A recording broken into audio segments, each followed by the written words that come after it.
साथियों नमस्कार।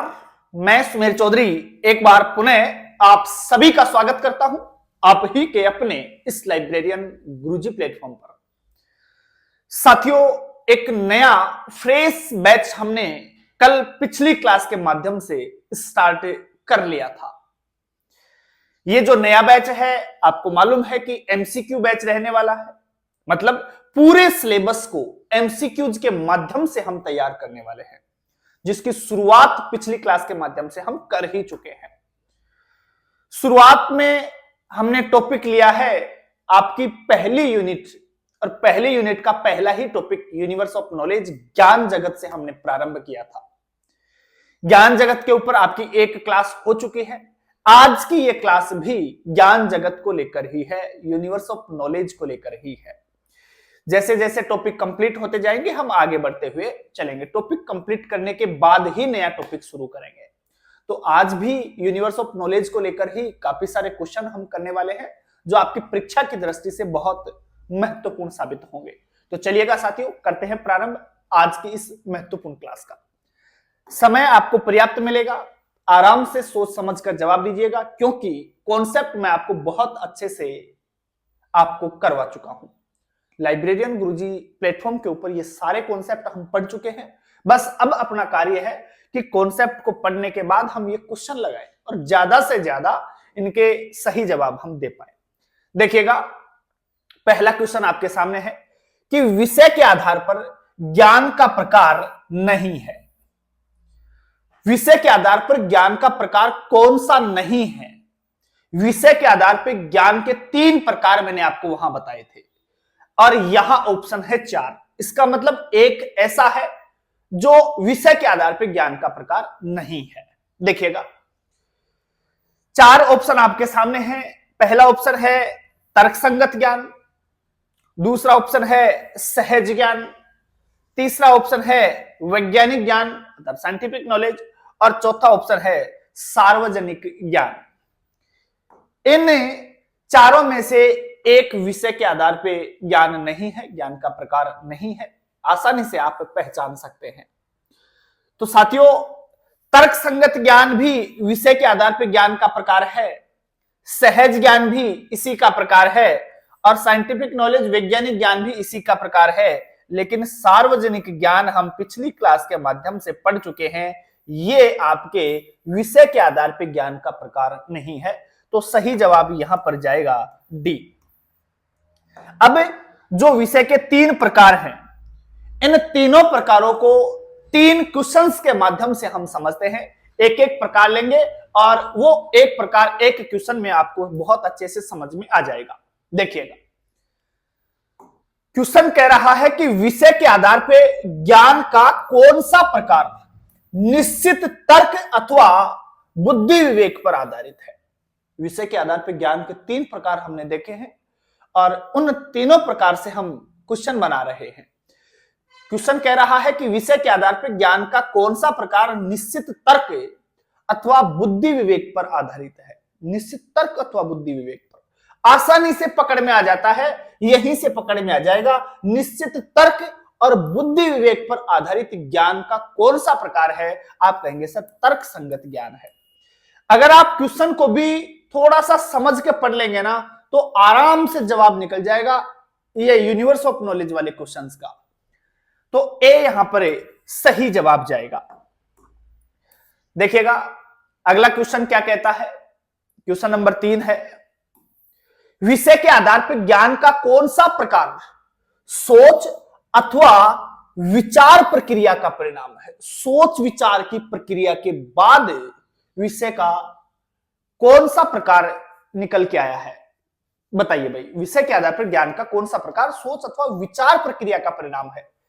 क्या सहज ज्ञान है, क्या तर्कसंगत ज्ञान है, क्या वैज्ञानिक ज्ञान है, या फिर सार्वजनिक ज्ञान है? सार्वजनिक तो आप डायरेक्ट काट दोगे, क्योंकि ये तो विषय के आधार पर ज्ञान का प्रकार होता ही नहीं है, तो ये तो सीधा सीधा कट जाएगा। अब ऑप्शन बचते हैं आपके पास ए, बी और सी। तो तर्कसंगत ज्ञान की बात हम कर चुके हैं, और इस बार आपका सही जवाब जाएगा सहज ज्ञान। ए यहां पर सही आंसर आपका होने वाला है। देखिएगा, क्वेश्चन नंबर 4 क्या कहता है ज्ञान जो किसी वैज्ञानिक प्रक्रिया का परिणाम है। अब छोटा सा बच्चा भी इस लाइन को पढ़कर ही सही आंसर तक पहुंच जाएगा। वैज्ञानिक प्रक्रिया के परिणाम स्वरूप जो ज्ञान निकल के आता है उसे हम वैज्ञानिक ज्ञान ही तो कहेंगे, उसे हम साइंटिफिक नॉलेज ही तो कहेंगे। बहुत आसान से सवाल है ये, आपका यूनिवर्स ऑफ नॉलेज वाला जो पार्ट है बहुत सिंपल है भाई, कोई ज्यादा रटने वाली चीजें इसमें है नहीं। अगला सवाल देखिएगा, बहुत अच्छा सवाल है भाई।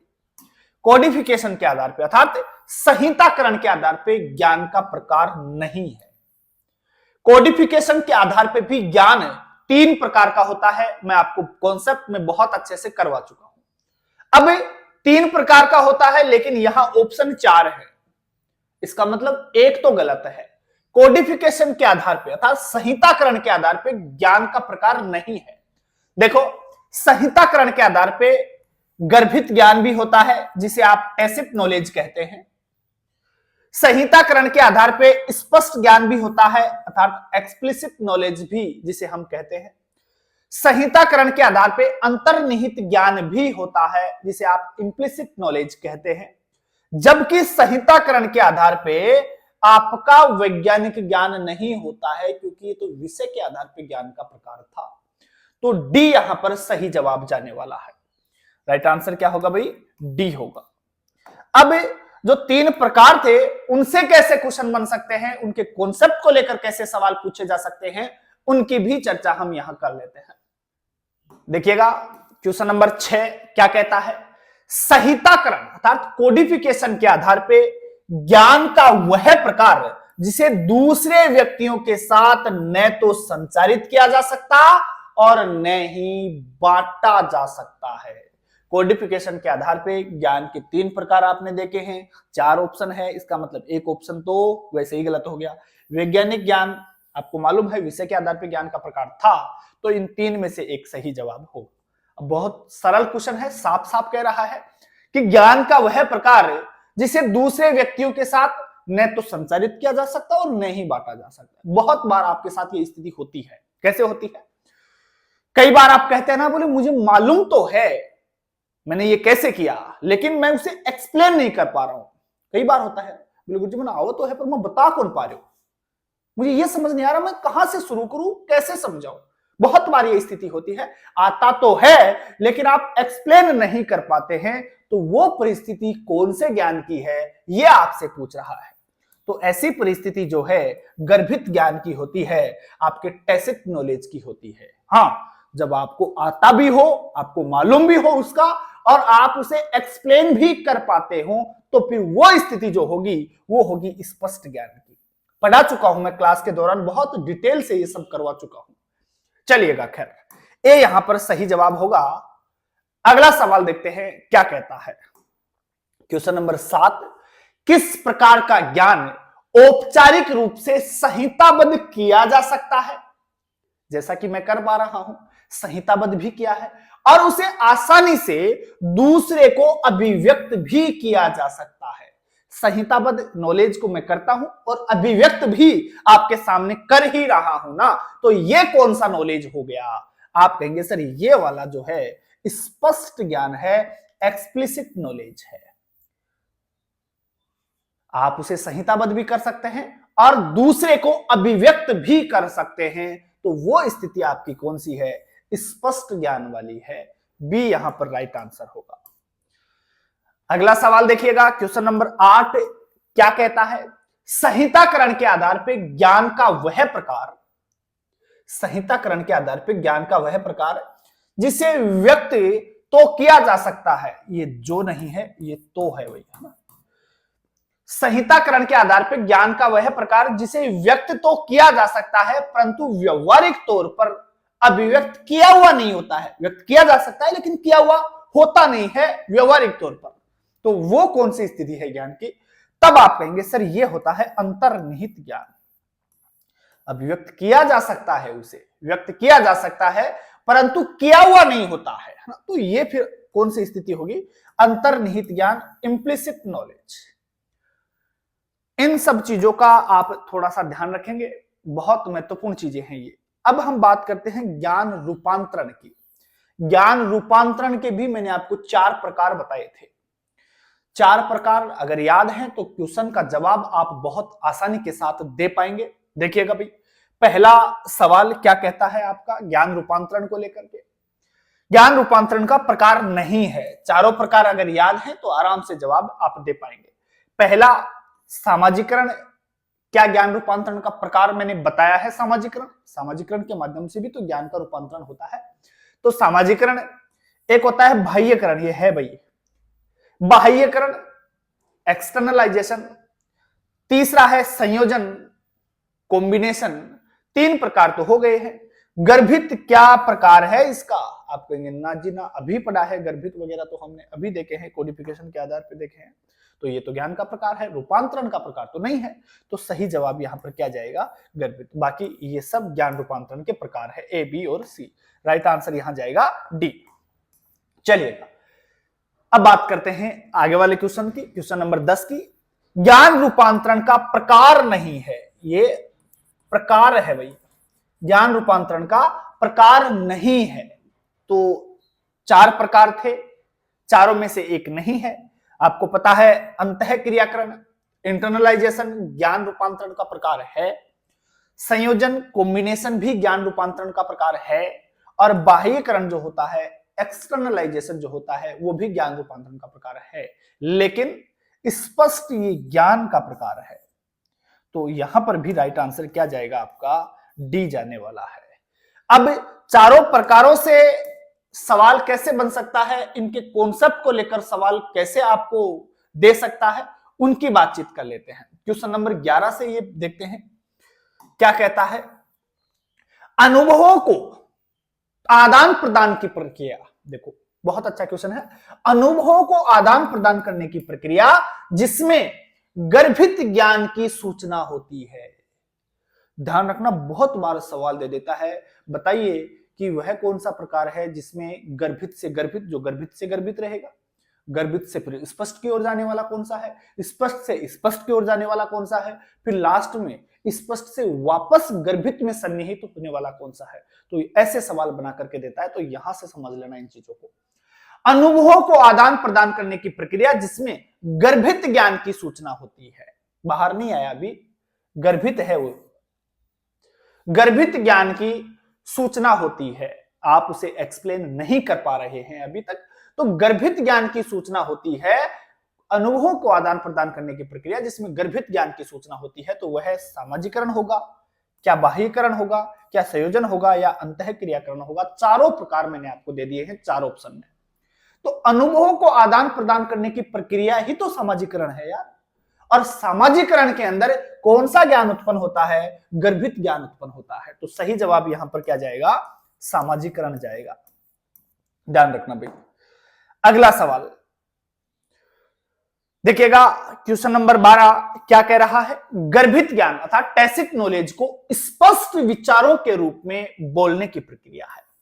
गर्भित से स्पष्ट की ओर, गर्भित था, एक्सप्लेन नहीं कर, मालूम था पहले लेकिन उसे एक्सप्लेन नहीं कर पा रहे थे, लेकिन अब थोड़ा सा बाहर आ गए हैं, गर्भित से निकल करके हम स्पष्ट की ओर आ गए हैं। अब हम उसे समझा भी पा रहे हैं, अभिव्यक्त भी कर पा रहे हैं। तो वो स्थिति कौन सी प्रक्रिया में होगी। देखिए, क्या सामाजिकरण में होगा, नहीं जी। सामाजिकरण में तो सिर्फ और सिर्फ गर्भित रहता है, टैसिट ही रहता है। यहां गर्भित से कहां चल रहा है, स्पष्ट में चल रहा है। तो गर्भित से स्पष्ट, गर्भ से निकलकर बाहर आ गया, आप ऐसे मान लेना। गर्भित नहीं है, अब स्पष्ट हो गया है। तो गर्भित से स्पष्ट अर्थात बाह्यकरण यहां सही जवाब होगा। बाह्यकरण, हां। अगर सुनो एक चीज देखना, यहां सामाजिकरण में क्या होगा, सामाजिकरण में गर्भित से गर्भित रहेगा, टैसिट से टैसिट रहेगा। बाह्यकरण में क्या होगा, गर्भित से स्पष्ट की ओर आ जाएगा, ठीक है। संयोजन में क्या होगा, संयोजन के अंदर स्पष्ट से स्पष्ट में रहेगा, ठीक है। और अंतःक्रियाकरण में फिर वापस चला जाएगा स्पष्ट से गर्भित की ओर। तो ये याद रखने हैं, यहां से सवाल कई बार पूछता है। तो ये वाला अपना क्या है भाई, गर्भित से स्पष्ट में है। तो गर्भित से स्पष्ट मतलब गर्भ से निकलकर बाहर आ गया है, ऐसे याद कर सकते हैं आप। ये बाह्यकरण यहां पर सही जवाब होगा। अगला सवाल देखिएगा, ज्ञान रूपांतरण की किस प्रक्रिया से गर्भित अर्थात टैसिट गर्भित अनुभव अथवा ज्ञान को भाषा के माध्यम से स्पष्ट रूप से बोलने का प्रयास किया जाता है? ज्ञान रूपांतरण की किस प्रक्रिया में गर्भित से स्पष्ट, ये भी देखो वही बात आ गई ना, गर्भित से स्पष्ट है, टैसिट से वह भी वापस स्पष्ट में जा रहा है, तो गर्भित से स्पष्ट की बात आती है तो वहां पर हम आंसर क्या लगाएंगे? बाह्यीकरण ही लगाएंगे, एक्सटर्नलाइजेशन ही लगाएंगे। तो बी यहां पर भी एकदम सही जवाब होगा। चलिएगा अगला सवाल देखते हैं। क्वेश्चन नंबर 14 डायरेक्ट दे दिया है। स्पष्ट अर्थात एक्सप्लिसिट से एक्सप्लिसिट, स्पष्ट से स्पष्ट की ओर, स्पष्ट से स्पष्ट की ओर, तो ऐसी स्थिति कौन सी प्रक्रिया में है? क्या सामाजिकरण में? नहीं जी, सामाजिकरण में तो गर्भित ही रहता है, गर्भ से बाहर नहीं आता है, तो गर्भित से गर्भित ही रहेगा सामाजिकरण में तो। और बाह्यकरण में गर्भित से स्पष्ट होता है, तो ये तो स्पष्ट से स्पष्ट है, तो ये भी आंसर तो नहीं हो सकता। हाँ, संयोजन जो है उसमें स्पष्ट से स्पष्ट की ओर चलेगा, तो यहां पर सही जवाब आपका क्या जाने वाला है? सी जाने वाला है। राइट आंसर क्या होगा? सी होगा। एक और क्वेश्चन इसी प्रकार का है, देखिएगा। स्पष्ट से गर्भित, स्पष्ट ज्ञान को वापस गर्भित में सन्निहित किया जाता है, वह प्रक्रिया कौन सी है? तो यह होता है फिर अंतःक्रियाकरण। अंतःक्रियाकरण के अंदर स्पष्ट ज्ञान को वापस से गर्भित में सन्निहित किया जाता है, तो डी यहां पर राइट आंसर होगा। इंटरनलाइजेशन इसका सही जवाब होगा। ऐसे क्वेश्चन बहुत अच्छे लेवल की परीक्षाओं में ही पूछे जाते हैं, छोटे मोटे एग्जाम्स में तो शायद ही ऐसे क्वेश्चन पूछे जाएं, लेकिन रिस्क हम इस बार नहीं ले सकते। देखिएगा, गर्भित से गर्भित की ओर, गर्भित से गर्भित की ओर, टैसिट से टैसिट की ओर, मतलब बाहर नहीं आया है अभी। मैंने कहा था ना सामाजिकरण में केवल और केवल गर्भित रहेगा, तो सामाजिकरण में ऐसी स्थिति होती है जो गर्भित से गर्भित की ओर चले, तो सोशलाइजेशन यहां पर सही जवाब होगा। ए वाला जो पहला प्रकार मैंने बताया था वो इसका राइट आंसर होगा। देखिएगा, बहुत अच्छे क्वेश्चन, बहुत अच्छी तरह से संगठित किया हुआ ज्ञान, बहुत अच्छी तरह से संगठित किया हुआ ज्ञान जो लंबे समय तक मानव की स्मृति में विद्यमान रहता है, तो ऐसा ज्ञान कौन सा होगा? उसे हम किस प्रकार का ज्ञान कहेंगे? अच्छी तरह से संगठित किया हुआ है, बहुत लंबे टाइम तक आपकी मेमोरी में वो विद्यमान रहता है, जल्दी से डिलीट नहीं होता है आपकी मेमोरी से, तो उसे हम किस प्रकार का नॉलेज कहेंगे? क्या उसे गर्भित ज्ञान कहेंगे? जी नहीं, वो तो स्पष्ट है ही नहीं अभी। तो गर्भित ज्ञान, क्या उसे सहज ज्ञान कहेंगे? क्या उसे अर्थ संबंधित ज्ञान कहेंगे? क्या उसे सेमेंटिक नॉलेज कहेंगे? क्या उसे प्रासंगिक ज्ञान कहेंगे? एपिसोडिक नॉलेज कहेंगे? बहुत अच्छी तरह से संगठित किया हुआ ज्ञान जो लंबे समय तक मानव की स्मृति में विद्यमान रहता है, उसे हम अर्थ संबंधित ज्ञान कहेंगे, सेमेंटिक नॉलेज उसे हम कहेंगे। सी यहां पर सही जवाब रहेगा। देखिएगा, ज्ञान के रूपांतरण के संबंध में असत्य कथन है। ज्ञान के रूपांतरण के संदर्भ में असत्य कथन कौन सा है? यहां से आप पकड़ लीजिएगा। सामाजिकरण, सामाजिकरण के अंदर क्या हम गर्भित से स्पष्ट की ओर चलते हैं? गलत कथन पूछ रहा है आपसे, एक बात इनमें गलत है। तो सामाजिकरण में क्या आप गर्भित से स्पष्ट की ओर चलेंगे?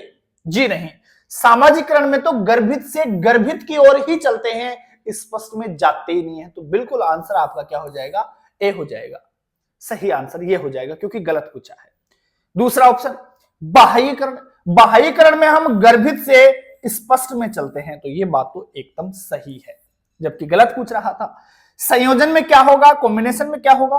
कॉम्बिनेशन में दोनों ओर स्पष्ट होगा, तो यहां दोनों ओर स्पष्ट है, स्पष्ट से स्पष्ट में चलता है, ठीक है। अंतःक्रियाकरण में क्या होगा? बिल्कुल स्पष्ट से वापस गर्भित की ओर, स्पष्ट ज्ञान को वापस गर्भित में सन्निहित किया जाता है, तो ये बात भी सही है। इसका मतलब ये भी सही है, ये भी सही है, ये भी सही है। पहला ऑप्शन जो है गलत है, और आपसे गलत ही पूछा है कि गलत बताइए कौन सा है, तो हम ए इसका सही जवाब दे देंगे। चलिएगा, बढ़ते हैं थोड़ा सा आगे। अगला सवाल बहुत महत्वपूर्ण सवाल, निम्न में से ज्ञान मानचित्रण उपकरण, नॉलेज मैपिंग टूल नहीं है। ज्ञान मानचित्रण उपकरण नहीं है।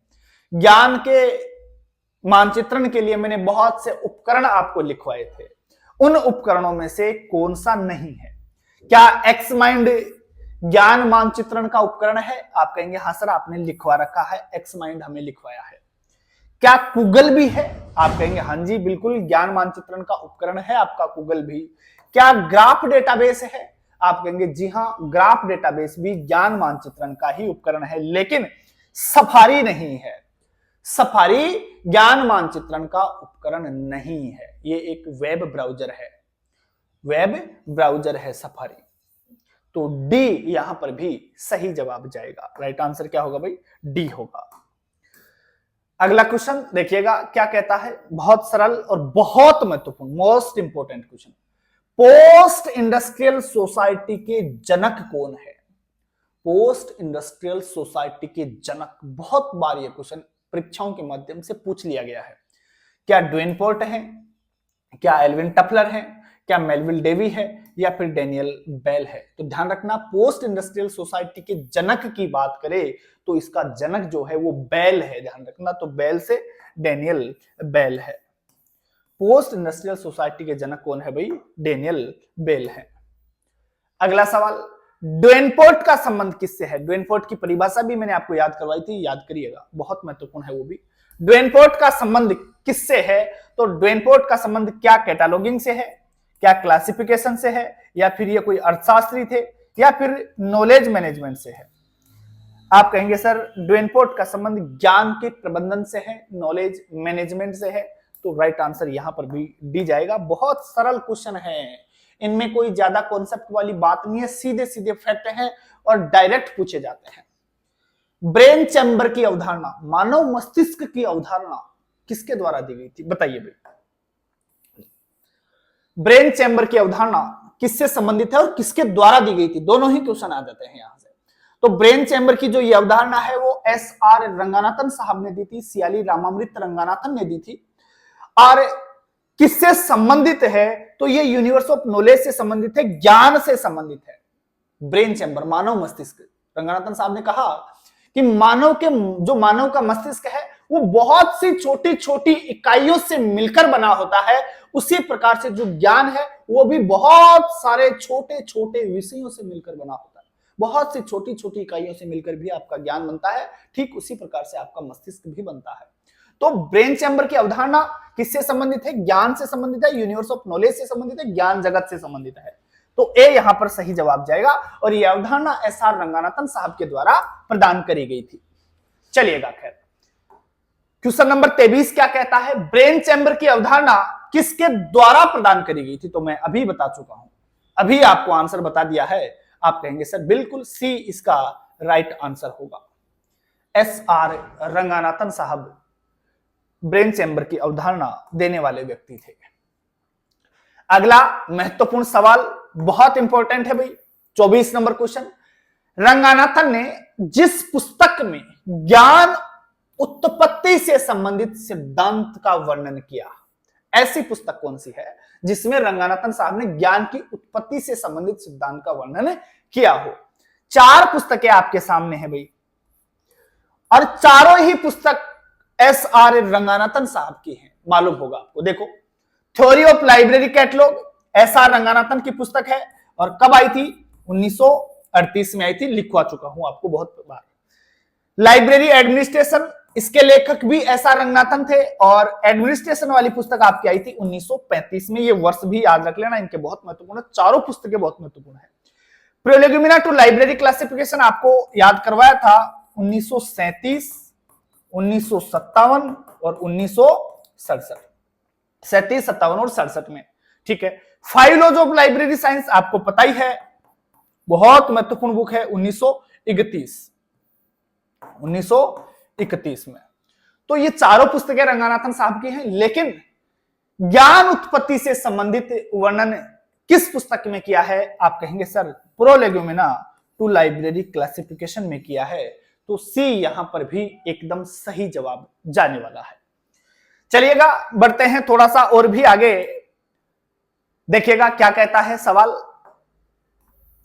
रंगानाथन के अनुसार ज्ञान में शामिल है, नॉलेज में क्या क्या चीजें शामिल करी जाती हैं। तो देखो, रंगानाथन के अनुसार ज्ञान में शामिल है, क्या ज्ञान में विचारों का ब्रह्मांड शामिल है? भाई विचारों का ब्रह्मांड ही तो नॉलेज है, वही तो ज्ञान है।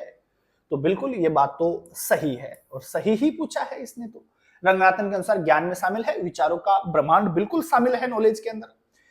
अंतहीन शक्ति, शारीरिक शक्ति, इनमें से कोई नहीं। जी ए इसका सही जवाब जाएगा। अगला सवाल देखिएगा, एस आर रंगानाथन ने ज्ञान जगत के विकास को माना है, ज्ञान जगत के विकास को किसके समान माना है? तो आप कहेंगे सर एस आर रंगानाथन ने ज्ञान जगत के विकास को वटवृक्ष के विकास की तरह माना है। जिस प्रकार से वटवृक्ष का विकास होता है उसी प्रकार से ज्ञान जगत का विकास होता है। ये बात किसने कही है? एस आर रंगानाथन ने कही है। ऑप्शन देखिएगा, वटवृक्ष के विकास की तरह, मानव शरीर के विकास की तरह, कुकर मुत्ते के विकास की तरह, या उपरोक्त सभी। जी एस आर रंगानाथन ने ज्ञान जगत का जो विकास है वो वटवृक्ष के विकास की तरह माना है। तो ए यहां एकदम सही जवाब होगा। अगला सवाल, ज्ञान से तात्पर्य है, क्वेश्चन नंबर 27, ज्ञान से क्या तात्पर्य है? बहुत सिंपल क्वेश्चन आ रहे हैं। देखो, ज्ञान का आशय क्या है, क्या मतलब है ज्ञान से? क्या विचारों का संगठित स्वरूप ही ज्ञान है? बिल्कुल आप कहेंगे हां जी सर, ये तो पहला ही ऑप्शन सही होगा, विचारों का संगठित स्वरूप। बहुत सारे विचारों को अगर संगठित कर लिया जाए तो इसका मतलब आपको नॉलेज की प्राप्ति हो रही है, ज्ञान प्राप्त हो रहा है आपको। तो विचारों का संगठित स्वरूप ही तो ज्ञान है। ए यहां पर सही जवाब होगा। जीवन जीने का तरीका जी नहीं, उम्र के साथ अनुभव, विज्ञान आधारित ज्ञान नहीं। सही जवाब यहां पर क्या जाएगा? ए जाने वाला है। अगला ऑप्शन या अगला क्वेश्चन देखिएगा, विज्ञान जगत गतिशील प्रवृत्ति का होता है, क्या यह बात सत्य है? विज्ञान जगत या ज्ञान जगत जो है गतिशील प्रवृत्ति का होता है।